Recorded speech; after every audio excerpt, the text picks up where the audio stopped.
Même le directeur général de la SNHLM, j'ai convoqué. J'ai à mes côtés M. Omar Keïta, le secrétaire général, M. Takem, directeur commercial, M. Silla, directeur financier, et Mme Diop, Leifa Toussa, la coordonnatrice de la cellule de passation des marchés. Cette conférence de presse est pour nous un acte de transparence et de communication avec le peuple sénégalais.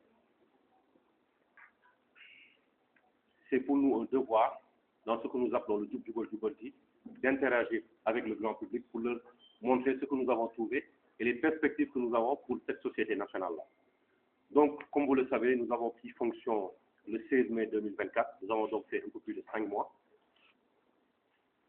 Contrairement à ce qui nous a été dit lors de la passation, nous avons trouvé une situation catastrophique, que ce soit au niveau de la trésorerie, au niveau de la gestion de notre dette, au niveau de la fiscalité, etc.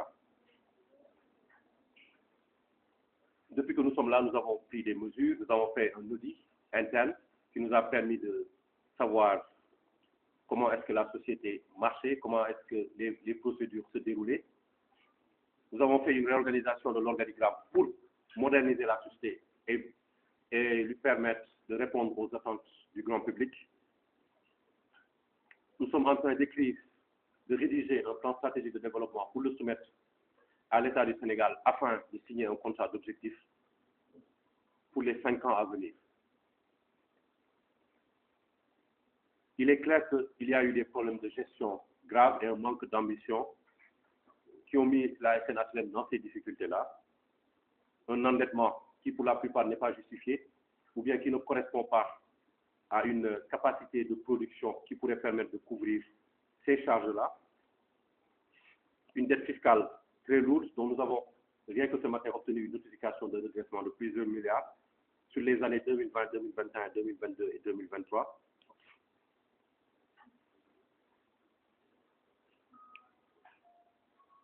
Des injustices criantes dans la manière de gérer les ressources humaines de la société que nous avons essayé de rectifier lors du changement d'organigramme.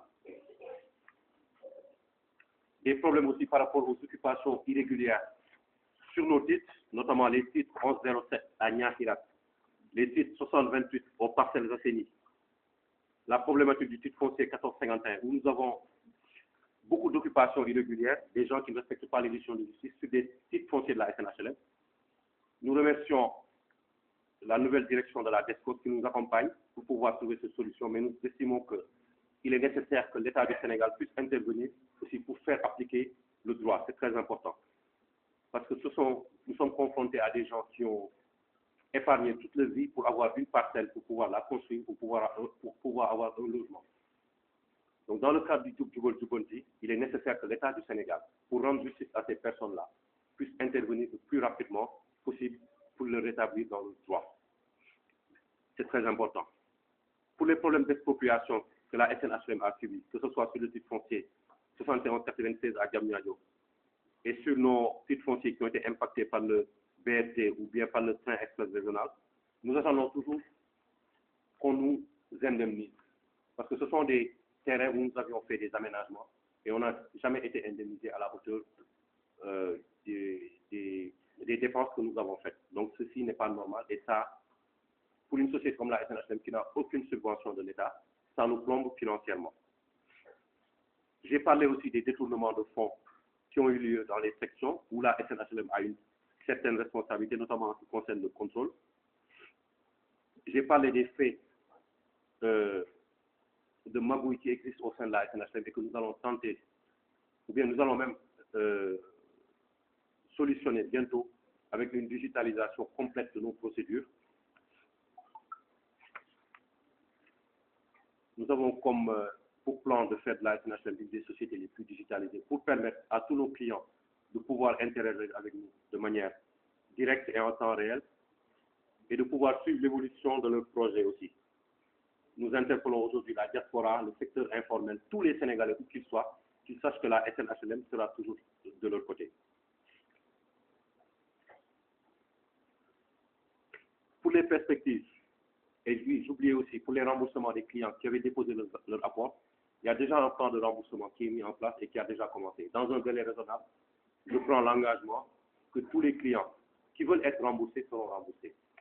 D'ailleurs, on s'est rendu compte que certains clients ne veulent même pas être remboursés, ils veulent juste le logement. Parce que quand on les appelle pour faire le remboursement, ils disent non, je vais attendre que vous ayez un autre projet. Donc je leur demande de la patience. Pour ceux qui veulent être remboursés, le remboursement a déjà commencé et dans un délai plus ou moins raisonnable, nous le ferons. Mais il faut noter aussi que c'est un passif que nous avons trouvé ici et qui est dû en grande partie à ces expropriations de l'État-là dont je parlais. Donc pour les perspectives, c'est très simple.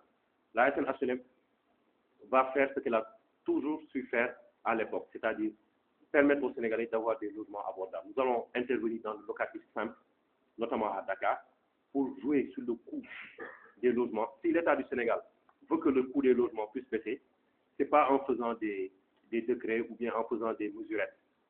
C'est en permettant aux sociétés publiques comme la SNHLM et la CICAP de disposer d'une offre de locatif simple suffisante, d'un patrimoine suffisant en matière de locatif simple. C'est ça qui va faire baisser les coûts, ce n'est pas autre chose.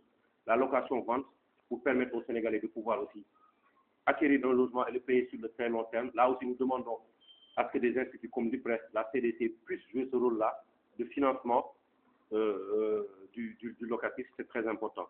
Nous sommes aussi avec les coopératives aussi, avec lesquelles nous travaillons pour trouver les solutions les plus adéquates. En 2025, nous allons démarrer de très grands projets, que ce soit à Dakar, à Saint-Louis, à Thiès, à Ziguinchor, à Kaolack, partout au Sénégal. Vous verrez que des projets vont démarrer pour permettre de pouvoir répondre à cette demande-là. Je vous rappelle que nous avons un déficit de 500 000 logements. La SNHLM seule, bien sûr, ne peut pas répondre à ce déficit-là, mais nous allons jouer notre part. Il faut que l'État aussi, pour pouvoir jouer sur le coût des logements, qu'on puisse faire de l'innovation sur les matériaux de construction modernes qui permettent de faire baisser le coût des loyers. Nous y travaillons déjà de notre côté. Il faudrait qu'on ait une industrialisation de notre secteur pour permettre à ce que certains matériaux puissent être faits au Sénégal. Nous avons, par exemple, les briques rouges avec lesquelles la SNHLM a fait beaucoup de maisons, que ce soit à la Padoua Builders, aux HLM, etc. Il faudrait aussi revenir vers ça. Ce sont des matériaux qui sont beaucoup plus adaptés à notre climat. Nous avons aujourd'hui nos minéraux, nous avons nos ressources naturelles comme la latérite, où une partie, je pense, devrait être réservée à cette industrie de la construction-là que nous avons l'ambition, à laquelle nous avons l'ambition de contribuer. Il faut qu'il y ait les exonérations qu'il faut de la part de l'État, les exonérations, les subventions foncières, les exonérations en matière de taxes douanières, fiscales, etc. Ça va permettre que le coût de sortie soit beaucoup plus abordable pour les Sénégalais. Donc, nous avons cette ambition-là, vraiment de remettre la SNHLM dans le haut du panier, au top. Nous sommes là pour ça. Nous ne sommes pas venus ici pour nous enrichir ou pour faire, comme disent nos amis du Tapalais. Nous sommes venus ici vraiment pour travailler, pour obtenir des résultats et pour pouvoir permettre aux Sénégalais de vraiment avoir un logement très abordable. Et je suis certain que l'État du Sénégal en est conscient. Maintenant, puisque vous me permettez cette petite digression, puisque nous sommes en période électorale et qu'il y a les élections législatives qui arrivent, je demande à tous les députés qui vont être élus, qu'ils soient du pouvoir ou de l'opposition, peu importe, que nous, à la SNHLM, nous ferons un mémorandum dès que la nouvelle Assemblée nationale sera installée, pour leur montrer notre contribution à comment faire pour que les Sénégalais puissent avoir un logement abordable. Surtout, qu'est-ce que l'État du Sénégal doit faire?